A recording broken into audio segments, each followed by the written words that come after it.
வணக்கம். முன்னாள் முதல்வர் மு.க. ஸ்டாலின் அவர்கள் போட்டியிட்ட கொளத்தூர் தொகுதியில் வாக்கு இயந்திரங்கள் சோதனைகள் நடந்து வருகிறதல்லவா?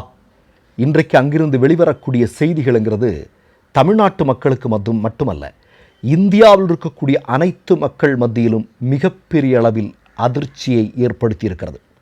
திமுகவினுடைய சார்பாக என்.ஆர். இளங்கோ அவர்தான் இன்றைக்கு அந்த சோதனை நடக்கும்போது திமுகவினுடைய சார்பாக உள்ள இருக்கிறவர்.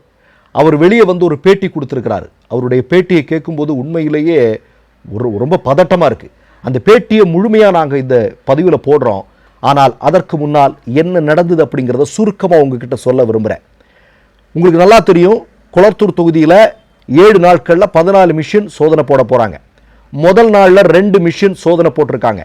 அந்த 2 மிஷினுமே எந்த விதமான பிரச்சனையும் இல்லை. அங்கு வேலை செஞ்ச அதிகாரி வெளியே வந்து பேட்டி கொடுத்ததெல்லாம் நம்ம பார்த்தோம்.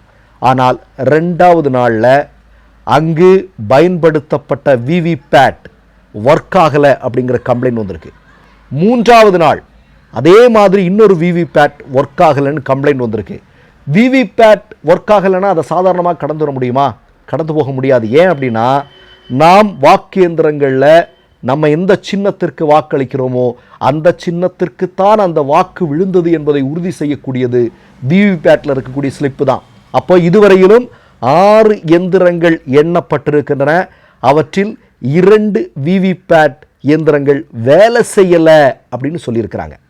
அடுத்ததாக மு.க. ஸ்டாலின் அவர்கள் போட்டியிட்ட கொளத்தூர் தொகுதியில் 75வது வாக்குச்சாவடியில் அங்கு பயன்படுத்தப்பட்ட வாக்கு இயந்திரங்கள், அதில் குறிப்பாக 2வது யூனிட், அந்த 2வது யூனிட்டினுடைய எண்கள் மாறுபட்டிருக்கிறது அப்படிங்கிற தகவல் அவர் சொல்கிறார்.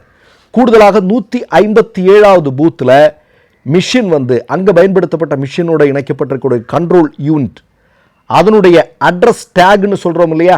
அட்ரஸ் டேக்னா அந்த டேக்கில் தான் எல்லாமே எந்த தொகுதி என்ன அதனுடைய டீட்டெயில் எல்லாம் முழுமையாக எழுதியிருப்பாங்க. அது புதுசாக இருக்காம், புதுசாக இருக்கிறதா. இன்னொன்று அதுக்கு மேலே ஒரு அரக்கு வைப்பாங்க.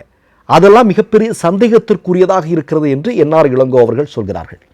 மொத்தத்தில் இந்த 4 நாட்கள் நடந்திருக்கக்கூடிய இந்த வாக்கு இயந்திர சோதனைகளிலேயே இவ்வளவு செய்திகள் வெளிவந்து கொண்டிருக்கிறது. இது தொடர்பாக என்.ஆர். இளங்கோ போய் தேர்தல் அதிகாரிகள்கிட்ட முறையிடுறார். இப்படியெல்லாம் இருக்கேங்க, இவ்வளோ பெரிய பிரச்சனைகள் இருக்கே அப்படின்னு சொல்கிறார். அதற்கு தேர்தல் அதிகாரி சொன்ன பதில் தான் ரொம்ப ஹைலைட். இதெல்லாம் மனித தவறுகள். அந்தந்த பூத்தில் அவங்க பண்ணும்போது ஏதோ அவங்களுக்கு சில தவறுகள் நடந்திருக்கலாம் அப்படின்னு. ஆனால் இது தவறுகள், இது மனித இயல்பான தவறுகளாக நாம் எடுத்துக்கொள்ள முடியுமா அப்படிங்கிற கேள்வியை நாம் கேட்க வேண்டியிருக்கிறது இல்லையா? ஏன்னா நமக்கு தெரியும், கொளத்தூர் தொகுதியில் மு.க. ஸ்டாலின் அவர்கள் நிச்சயமாக வெற்றி பெறக்கூடிய நபர்தான். அந்த தொகுதி மக்களை கேட்டால் தெரியும் நமக்கு. ஆனால் இன்றைக்கு அங்கே சோதனை நடக்கும்போது இப்படிப்பட்ட பிரச்சனைகள் வருவதாக சொல்லப்படுகிறது. கூடுதலாக காஞ்சிபுரத்தில் நீங்கள் பார்த்தீங்க அப்படின்னா, காஞ்சிபுரத்தில் 10 வாக்கு இயந்திரங்கள் சோதனை செய்யும்போது முதல் நாள்லேயே அங்கேயும் ஒரு விவிபேட் ஒர்க் ஆகலைன்னு வருது, ஒரு கண்ட்ரோல் யூனிட் ஒர்க் ஆகலைன்னு வருது, அதே மாதிரி ஒரு பேலட் யூனிட் அது ஒர்க் ஆகலைன்னு வருது. இப்போ கொளத்தூர்லையும் இந்த மாதிரியான விஷயங்கள் வருது.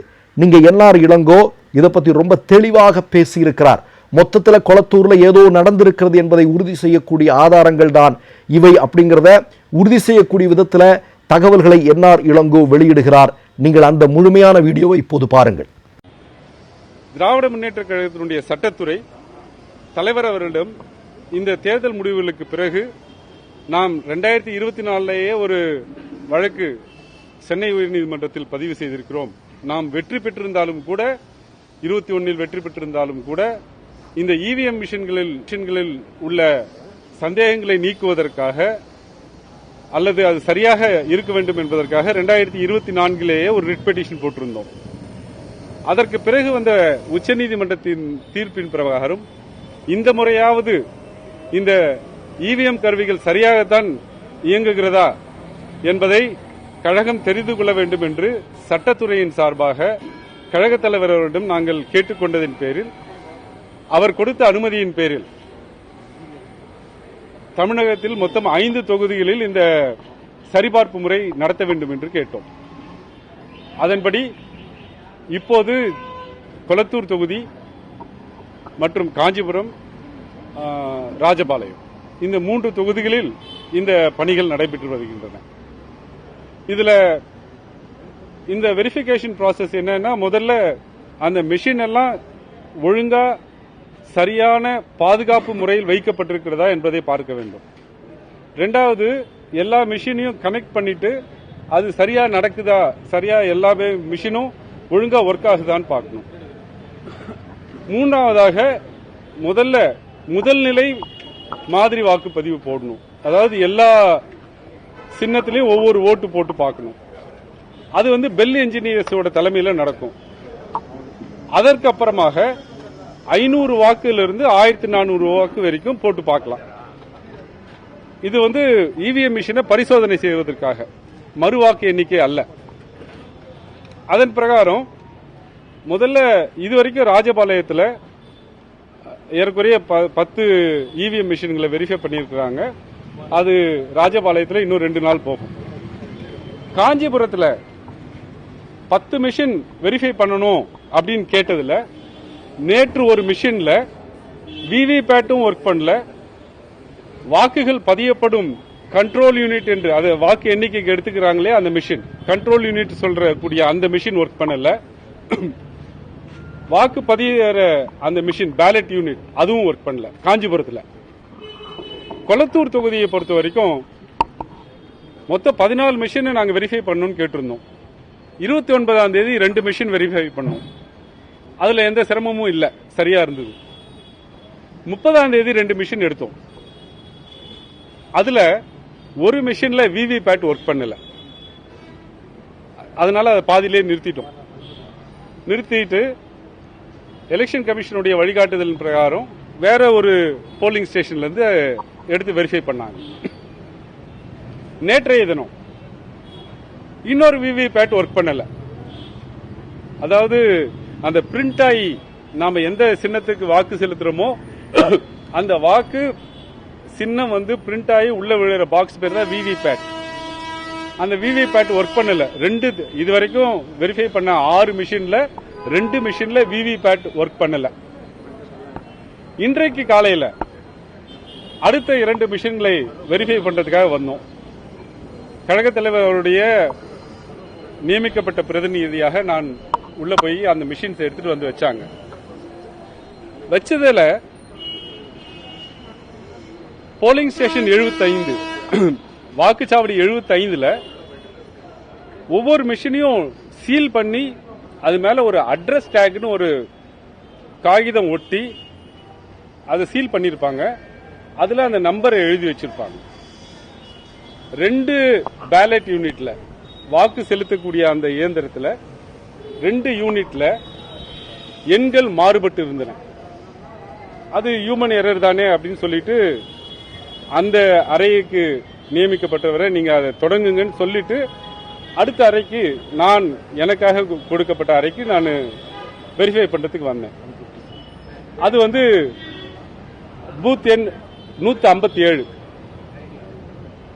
அந்த 157வது பூத்துல வெரிஃபை பண்றதுக்கு மெஷின்ஸ் எல்லாம் எடுத்து வந்து வச்சாங்க. வச்சப்ப எல்லா மிஷின்லயும் கண்ட்ரோல் யூனிட்ல, அதாவது எந்த இயந்திரத்தில் வாக்குகள் பதிவு செய்யப்பட்டிருக்கிறதோ அந்த மின்னணு வாக்கு இயந்திரத்தில் பேலட் யூனிட் 3 பேலட் யூனிட், ஏன்னா கொளத்தூர்ல 36 வேட்பாளர்கள், அதனால அந்த வாக்கு செலுத்தும் அந்த பட்டன் அழுத்துற மிஷின் மொத்தம் 3 வச்சிருப்பாங்க. அந்த 3 மிஷின் மொத்தம் 4 மிஷின்லயும் அட்ரஸ் டேக் இருக்கும். அட்ரஸ் டேக் அப்படிங்கிறது எந்த தொகுதியை சார்ந்தது, என்ன பேலட் அந்த மிஷினோட நம்பர் எது, எந்த போலிங் ஸ்டேஷன் அப்படின்னு எழுதி அந்த ஆபீசர் கையெழுத்து போட்டிருக்கணும். ஒவ்வொரு மிஷின்லயும் 2 பக்கம் ஒரு தாழ்பால் இருக்கும். அதனால 2 டேக் இருக்கும். அப்ப பேலட் யூனிட் 3த்துல 6 டேக் இருக்கணும், கண்ட்ரோல் யூனிட்ல 1 டேக் இருக்கணும். மொத்தம் 7 டேக். அட்ரஸ் டேக் 7 டேக் இருக்கு. 7 டேக்குமே புத்தம் புதியவையாக இருந்தன, ஏற்கனவே யூஸ் பண்ண மாதிரி இல்ல. 7 டேக்லயுமே 7 மிஷின்லயுமே எதுவும் பூர்த்தி செய்யப்படாமல் நிரப்பப்படாமல் புத்தம் புதிய அட்ரஸ் டேக் இருந்தது. குறிப்பாக அதுல ஒரு அரக்கு சீல் வைப்பாங்க. அந்த மிஷின்ல நாங்க முந்தான நாள்ல இருந்து பாத்துக்கிட்டு இருக்கோம், 29ஆம் தேதியிலிருந்து பாத்துக்கிட்டு இருக்கோம். அந்த அரக்கு சீல இந்த அட்ரஸ் டேக் எழுதிட்டு அந்த எழுத்துக்கள் மறையப்படக்கூடாதுன்றதுக்காக அட்ரஸ் டேகோட பின்பக்கம் அரக்கு சீல் வச்சிருப்பாங்க. இங்க எடுத்து பார்த்தா அட்ரஸ் டேக் ஃபில் பண்ணல, காலியாக நிரப்பப்படாமல் இருக்கிறது. அரக்கு சீல முன்பக்கமா வச்சிருக்கிறாங்க. இதை குறித்தெல்லாம் தேர்தல் அதிகாரிகளிடம் கேட்டபோது அது ஹியூமன் எரருங்கிறாங்க. யாரோ ஒரு பூத்துல தெரியாம நிரப்பாமல் விட்டுட்டாங்கன்னு. அதை அப்படி ஏற்றுக்கொள்ள முடியாது. ஏன்னா இந்த பேலட் யூனிட் நான் சொல்றேன் இல்லையா, அந்த வாக்கு செலுத்தும் கருவி, அதை கூட வாக்கு எண்ணிக்கைக்கு எடுத்துக்க மாட்டாங்க. கண்ட்ரோல் யூனிட் தான் எடுத்துக்குவாங்க. அப்படின்னா கண்ட்ரோல் யூனிட் வாக்கு எண்ணிக்கை அப்போ ஒரு தடவை திறந்து இருக்கணும், திருப்பி சீல் பண்ணிருக்கணும். அப்ப 2 அரக்கு சீல் இருக்கணும் அதுல. அதுவும் இல்லை. அந்த வாக்கு எண்ணிக்கை, அந்த வாக்கு இயந்திரம் 2 சீல்கள் இல்லை, புதியதான அட்ரஸ் டேக் இருக்கிறது.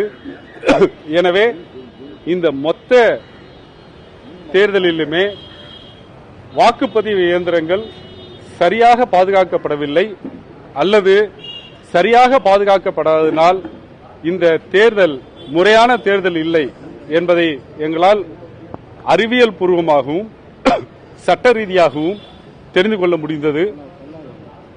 இதை மாவட்ட தேர்தல் அதிகாரியிடம் 30ஆம் தேதி ஒரு கடிதம் கொடுத்திருக்கிறோம். 30ஆம் தேதி ஏறக்குறைய ஒரு 19 கேள்விகளை எழுப்பி, இதை நீங்கள் பெல்லிலிருந்து வந்திருக்கக்கூடிய அந்த மின்னணு வாக்குப்பதிவு இயந்திரங்களை தயாரிக்கக்கூடிய அந்த நிறுவனத்திலிருந்து வந்திருக்கக்கூடிய என்ஜினியர்கிட்ட 19 கேள்விகளுக்கு எங்களுக்கு பதில் தாருங்கள் என்று கேட்டிருக்கிறோம். அவரும் கேட்டு பதிலை பெற்றுத் தருவதாக சொல்லியிருக்கிறார். மற்றொரு நிகழ்வில் சந்திப்போம். நன்றி, வணக்கம். 3 யூடியூப் சேனல்கள் வியாபாரத்திற்கு இருக்கிறது. தேவைப்படுபவர்கள் இந்த எண்ணுக்கு தொடர்பு கொள்ளுங்கள்.